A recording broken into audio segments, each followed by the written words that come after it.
Hi friends, welcome to Limra pets. Cocktails 10 పీసులు అనేది పెట్టున్నాము. దానికి విజయవాడ నుంచి ఆర్డర్ వచ్చింది. 10 పీసులు సోల్డ్ అవుట్ అయ్యాయి.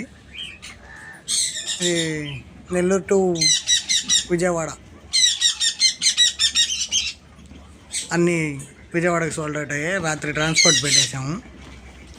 అది వీడియో అప్లోడ్ చేయలేదు, రాత్రి లేట్ అయిపోయింది కాబట్టి ఇప్పుడు పెడుతున్నాను. Thank you to customers. మా పేజ్ని ఫాలో అవ్వండి, సబ్స్క్రైబ్ చేసుకోండి, లైక్ చేయండి, షేర్ చేయండి ప్లీజ్.